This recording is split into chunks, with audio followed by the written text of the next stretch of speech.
रसिक लाल जी के चालाक बनने का सुख। रसिक लाल जी अपने जीवन की कमाई अपने बच्चों के साथ बांटना चाहते हैं।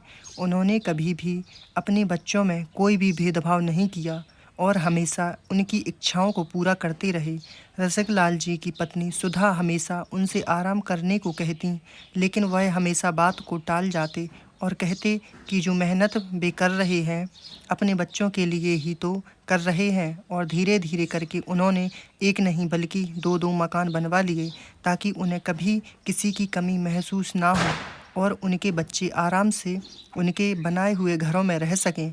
रसिक लाल जी की पूरी शहर में बहुत इज्जत थी और लोग हमेशा उनका नाम सम्मान से लेते थे। लेकिन कहते हैं ना, दूर के ढोल सुहावने लगते हैं। जैसे जैसे उनके दोनों बेटे बड़े होने लगे वैसे वैसे उन्होंने कई सारे परिवर्तन बेटों में महसूस किए, लेकिन उन्होंने कभी इसका जिक्र नहीं किया और चुपचाप सारे गम को सहते रहे। एक दिन रसिक लाल जी का बड़ा बेटा विनय उनके पास आकर कहता है, पिताजी मुझे अपनी पढ़ाई आगे जारी रखने के लिए बाहर जाना है, क्या आप मुझे पैसे देंगे? यह बात सुनते ही रसिक लाल जी ने तुरंत हाँ कर दी और देखते ही देखते उनका बेटा कुछ दिनों में बाहर पढ़ाई करने चला गया।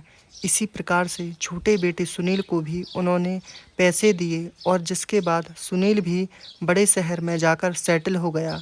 इस तरह से वे दोनों बेटे से दूर हो गए और अपनी पत्नी के साथ ही रहने लगे।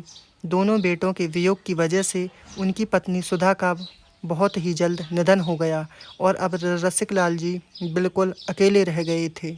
कुछ ही दिनों में उन्हें अपने बेटों के घर जाना पड़ा क्योंकि अब रसिक लाल बूढ़े हो चले थे। तभी किसी पड़ोसी ने रसिक लाल जी से कहा, आपके बेटे आपकी तरफ मुड़कर भी नहीं देखते और आपने उनके लिए क्या कुछ नहीं किया।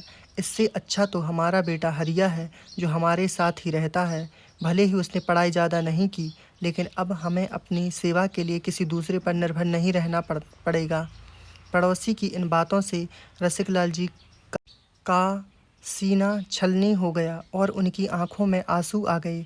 जिन लोगों का रसिक लाल जी के सामने मुँह नहीं खुलता था, अब समय की वजह से वे लोग ही ताने देने से पीछे नहीं हट रहे हैं। मन को समझाते हुए वे अपने बड़े बेटे के यहाँ चले जाते हैं, जहाँ उनके पोते पोतियों के द्वारा बहुत प्यार मिलता है। लेकिन बड़ी बहू का स्वभाव थोड़ा सख्त रहता है। वह कभी खाने में कम मसाला डालती तो कभी जानबूझकर खाना कम बनाती हैं। ऐसे में रसिक लाल जी को बिल्कुल भी खाने का मन नहीं करता और वह बाजार से लाकर ही कुछ ना कुछ खा लेते, जिस वजह से उनकी तबीयत बिगड़ जाती और फिर बड़ी बहू उन्हें बहुत बुरा भला कहती। अचानक एक दिन उनका मन छोटे बेटे के घर जाने का होता है, लेकिन छोटा बेटा तो उनको यह बोलकर मना कर देता है कि उनकी देखभाल करने के लिए पति पत्नी के पास बिल्कुल समय नहीं है, क्योंकि दोनों नौकरी पेशा है और ऐसे में उनकी जिम्मेदारी नहीं उठा सकते। यह बात सुनकर रसिक जी को बहुत बुरा लगता है कि जिन बेटों की वजह से उन्होंने ना जाने कितनी परेशानियों का सामना किया, आज उन्होंने ही उन्हें अकेला छोड़ दिया। अगर उनकी पत्नी जिंदा होती तो उसे देखकर बहुत बुरा लगता कि जिस पिता ने इतनी मेहनत के बाद इज्जत सम्मान कमाया था, आज इन दोनों की वजह से इज्जत कहीं खो चुकी है। वैसे तो वह अपने बड़े बेटे के यहाँ ही रह रहे थे, लेकिन समय व्यतीत करने के लिए कभी कभार पास के बने गार्डन में चले जाते, जहाँ पर वह लाफिंग क्लब का हिस्सा बन गए और इसके ज़रिए उनके कई सारे दोस्त भी बन जाते हैं। तभी हम उम्र होने की वजह से एक दूसरे से सुख दुख बांट लेते, लेकिन कभी भी रसिक लाल जी ने अपने बारे में लोगों को ज़्यादा नहीं बताया। ऐसे में उनके मित्र विनायक जी ने रसिक लाल जी से पूछ लिया, क्या बात है, आप काफ़ी उदास रहते हैं और किसी से अपनी बात नहीं बताते। यह ऐसी जगह है जहां अगर आप अपना दुख गम बांटते हैं तो कोई ना कोई रास्ता ज़रूर निकल जाता है। दोस्तों के काफ़ी बोलने के बाद उन्होंने अपने दिल की बात बताई, जिससे उनके दोस्तों के मन में भी बहुत दुख हुआ, लेकिन सभी ने मिलकर उनकी मदद करने की ठानी और ऐसे में उन्होंने एक बेहतरीन रास्ता अपनाया। दोस्तों का उपाय रसिक लाल जी को बहुत अच्छा लगा और उन्होंने बेटों को सबक सिखाने के लिए अपना कार्य आगे जारी किया। जब वे घर गए वहाँ उन्होंने छोटे बेटे को भी बुला लिया। उन्होंने यह कहा कि उन्हें अपने जायदाद का बंटवारा करना है। लालच से भरे हुए दोनों बेटे और बहू वहाँ आ जाते हैं। तब रसिक लाल जी ने उनसे कहते हैं कि वे अपना पुश्तैनी घर बेचना चाहते हैं, जिसमें लगभग 4 करोड़ रुपए मिलने वाले हैं। उन्होंने तो सोचा था कि दोनों बेटों को 2-2 करोड़ रुपए बांटेंगे, लेकिन बेटी और बहू के व्यवहार की वजह से अब 4 करोड़ रुपए अनाथ आश्रम में दान कर देंगे। यह सुनकर तो बड़े बेटे और छोटे बेटों के पैर तले ज़मीन खिसक जाती है और वे अपने पिताजी का पैर दबाते हुए कहते हैं, अरे नहीं पिताजी, इसकी क्या ज़रूरत है। हम बेटों के होते हुए आप किसी और को अपनी जायदाद कैसे देंगे। आखिर आपकी देखभाल और सेवा करने का दारोमदार हमने उठाया है। इसके बाद दोनों बहुएं भी पैरों पर बैठकर पैर दबाना शुरू कर देती हैं और कहती हैं, बताइए पिताजी, आपको क्या खाना पसंद है, मैं आपके लिए ज़रूर बनाऊंगी।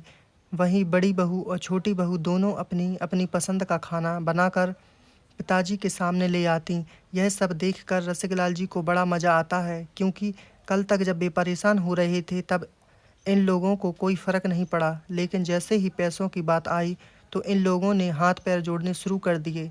अब दोनों बेटे बहू बड़ी सेवा जतन के साथ रसिकलाल जी की देखभाल करने लगे और उन्हें किसी प्रकार की कमी नहीं होने दे रहे थे। एक दिन रसिकलाल जी ने कहा कि मैं सोचता हूँ कि मैं अपनी पुश्तैनी घर को थोड़े दिन बाद बेचूँ, तब एक अनुमान के अनुसार 10 करोड़ मिल जाएंगे। यह सुनकर तो बेटे बहू ने तुरंत हाँ भी भरी और बड़े बेटे ने कहा, हाँ पिताजी, आपकी जब इच्छा हो तब आप बेचिएगा, और वैसे भी उन पैसों को तो आप हमें ही देने वाले हैं। उस दिन के बाद से रसिकलाल जी के प्रति बेटे और बहू का व्यवहार बिल्कुल बदल गया, जिसे देखकर रसिकलाल जी के दोस्त भी खुश हो रहे थे और उन्होंने सीधे साधे रसिकलाल जी को टेढ़ी उंगली करके घी निकालना सिखा दिया था।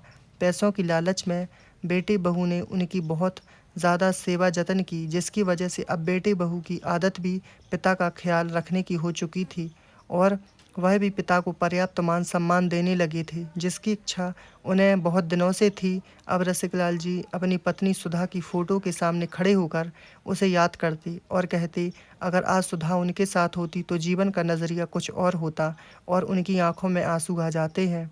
दोस्तों, कभी कभी हमारे जीवन में ऐसी स्थिति उत्पन्न हो जाती है जब सीधी उंगली से घी नहीं निकलता, और ऐसी स्थिति में उंगली को थोड़ा टेढ़ा करना पड़ता है। जब आप उंगली को टेढ़ा करते हैं तो आपका काम बन जाता है और आप पहले से कहीं अधिक खुश रह पाते हैं। हर काम करने का अपना तरीका और सलीका दोनों होता है। जीवन में परिस्थितियों के अनुसार ढलना और उसके अनुसार अपने काम निकालना ज़रूरी होता है। रसिकलाल जी ने भी उंगली को टेढ़ी करने की हिम्मत दिखाई, जिसके चलते अब बेटे बहुओं में उनकी इज्जत बरकरार है और वे अब खुश हैं।